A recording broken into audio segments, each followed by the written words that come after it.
പറയട്ടെ, CM മടവൂരിനെ വിളിച്ച് തേടുമ്പോൾ CM Madavoor ദുആ ചെയ്യും, അല്ലെങ്കിൽ ആ ഒരു അർത്ഥത്തിൽ മാത്രല്ല. ഇന്ന് എവിടെയാണ് നമ്മുടെ സമൂഹം എത്തിയിട്ടുള്ളതെന്ന് നിങ്ങൾ ചിന്തിക്കണം. CM മടവൂരിനെ അവർ വിളിച്ച് തേടുമ്പോ, അല്ലെങ്കിൽ പലരെയും അവർ വിളിച്ചു തേടുമ്പോ, ഞാൻ ഇന്നലെ നിങ്ങളോട് സൂചിപ്പിച്ചത് നിങ്ങൾ ഓർക്കുന്നുണ്ടാകും. മരണാനന്തരവും ഇവർ വിളിക്കുന്ന ആളുകൾ വിളിപ്പുറത്ത് എത്തുന്നു എന്നാണ് ഇവരുടെ വിശ്വാസം.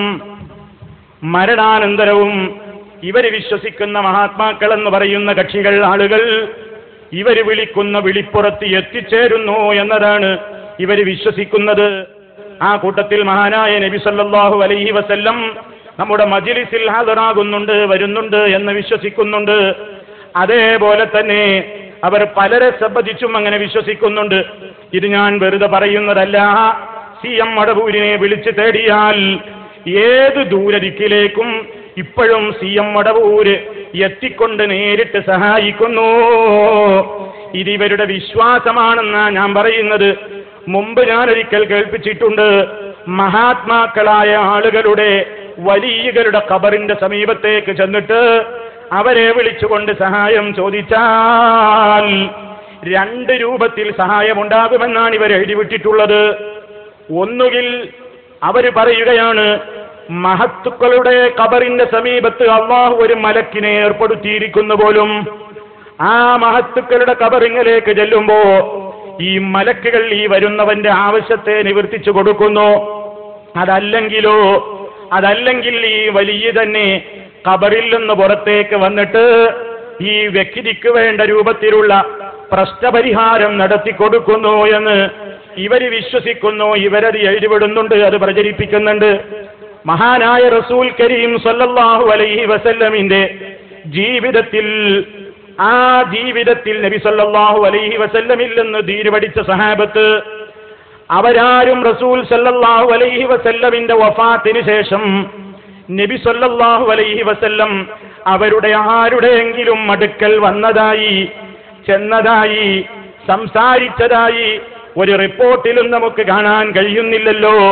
അതില്ലാത്ത ഒരു സംഗതിയാണ്. അതേ അവസരത്തിൽ നിങ്ങൾ ചിന്തിച്ചു നോക്കൂ, CM മടവൂരിനെ ഒരാൾ സൗദി അറേബ്യയിൽ നിന്ന് വിളിക്കുകയാണ് പോലും. ശരിക്കും മനസ്സിലാക്കി വെക്കണം നിങ്ങൾ. CMനെ സൗദി അറേബ്യയിൽ നിന്ന് ഒരാൾ വിളിക്കുകയാണ്. അയാൾ ജയിലിൽ അകപ്പെട്ടതാണത്രേ. ജയിലിൽ അകപ്പെട്ട അവസരത്തിൽ ഈ CM മടവൂരിനെ ഇയാൾ വിളിക്കുകയാണ്. ഞാനെന്തിനാ ഇങ്ങനെ കഷ്ടപ്പെട്ട് ജയിലിലിരിക്കുന്നത്? ഞാനെന്തിനാ ഇങ്ങനെ വിഷമം സഹിച്ച് ജയിലിൽ കഴിയുന്നത്?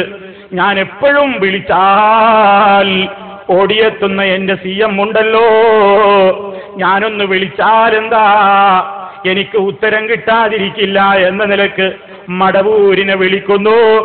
വിളിച്ചു എന്ന് മാത്രമല്ല, വിളിച്ചാൽ വിളിപ്പുറത്തതാ ഇങ്ങ് കേരളത്തിൽ എന്ന്, അതാ സൗദി അറേബ്യയിൽ വിളിച്ച നേരത്ത് തന്നെ മടവൂർ കയറി വരുന്നു, കൈപിടിച്ച് കൂട്ടിക്കൊണ്ടുപോകുന്നു, ജയിലധികാരികളുമായി സംസാരിക്കുന്നു, നിരപരാധിത്വം വെളിപ്പെടുത്തുന്നു, ജയിലിൽ നിന്ന് പുറത്തേക്ക് വിടുന്നു.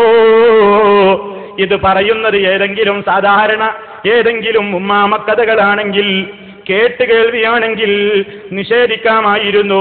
ഉത്തരവാദപ്പെട്ട ഒരു മുസ്ലിയാര്, അയാൾ CM മടവൂരിന്റെ പോരിശ പറയുന്ന മജ്ലിസിൽ വെച്ചിട്ട് ഈ കള്ളം പറയുന്നത്, ഈ വിശ്വാസരംഗത്തുള്ള ഏറ്റവും ഈ സമുദായം എത്തിപ്പെട്ടിട്ടുള്ള അധപ്പതനത്തിന്റെ ആഴം നിങ്ങൾക്ക് ബോധ്യമാകാൻ പറയുന്നത് നിങ്ങളൊന്ന് കേട്ടോ. സൗദി അറേബ്യയിലെ ജയിലിൽ അകപ്പെട്ട മനുഷ്യൻ CMനെ വിളിച്ചപ്പോ CM അവിടെ ഓടിയെത്തുന്നു, കൂട്ടിക്കൊണ്ടുപോയി രക്ഷപ്പെടുത്തി.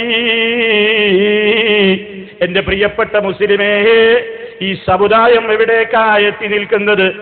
അഷ്റഫുൽ ഖൽഖ് സല്ലല്ലാഹു അലൈഹി വസല്ലമിന്റെ ദീന്, ആ ദീന് നബി സല്ലല്ലാഹു അലൈഹി വസല്ലം അല്ലാഹു പഠിപ്പിച്ചു കൊടുത്ത ആ ദീനില്ലേ, ആ ദീന് പൂർത്തിയാക്കി തന്ന് ഇസ്ലാമിന്റെ സുന്ദരമായ അഖീദകളൊക്കെ വളരെ കൃത്യമായി വിശദീകരിച്ചു പോയ പുന്നാര റസൂലിന്റെ സ്നേഹിക്കുന്നു എന്നവകാശപ്പെടുന്ന കക്ഷികൾ എന്തൊക്കെയാണ് ഈ സമൂഹത്തിന്റെ മുമ്പിൽ പ്രചരിപ്പിക്കുന്നത് എന്ന അപകടമൊന്ന് മനസ്സിലാക്കാൻ നിങ്ങൾ ആ പറയുന്ന കഥയും മുസ്ലിയാരെയും ഒന്ന് കേൾക്കുകയും കാണുകയും ചെയ്തോളൂ.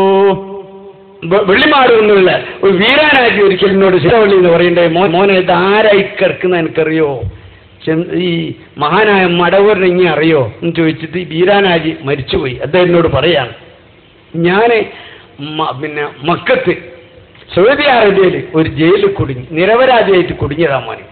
ഒരു തെറ്റും എൻ്റെ ജീവിതത്തിൽ ഞാൻ ചെയ്തിട്ടില്ല, അങ്ങനെ ഉദ്ദേശിച്ചിട്ടുമില്ല.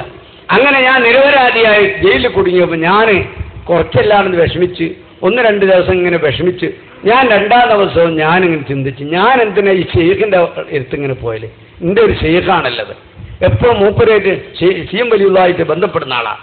അയാൾ ചിന്തിച്ചു പോലെ എനിക്ക് ഈ മൂപ്പരൊന്ന് വിളിച്ച് പറയാലോ, എന്തെങ്കിലും ഒരു തുറപടി, ഇതൊക്കെ കാണില്ല മൂപ്പര്.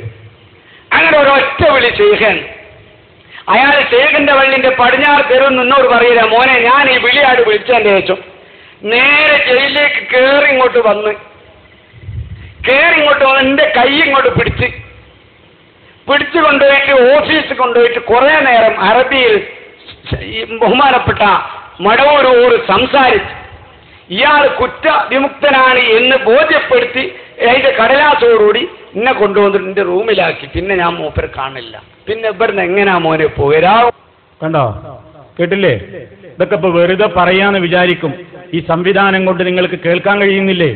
സിഎം മടവൂരിനെ സൗദിയിൽ നിന്ന് വിളിക്കുന്ന, നേരിട്ട് ജയിലിലേക്കാണ് കയറി ചെല്ലുന്നു, കൈപിടിച്ച് കൊണ്ടുപോയി ജയിലധികാരികളുമായി അറബിയിൽ ധാരാളം സംസാരിച്ച് ജയിലിൽ നിന്നാണ് മോചിപ്പിക്കുകയാണ്. എവിടെയാണ് ഈ സമുദായം? ആരാണ് ഈ പ്രസംഗിച്ച മുസ്ലിയാർ? ഇയാള് ആരാണ്? എപി വിഭാഗത്തിന്റെ ആളല്ലേ? അല്ലേ? ഇത് നിഷേധിക്കാൻ കഴിയുമോ? എന്നാൽ സഹോദരന്മാരെ, ഇവരെ സംബന്ധിച്ചിടത്തോളം ഇതും പറയും, ഇതിലപ്പുറം ഇവർക്കൊരു വിഷയമല്ല. നിങ്ങൾ ചിന്തിച്ചു നോക്ക്, ഇതൊന്നും ഇവർക്കൊരു പ്രശ്നമല്ല. ഇവർ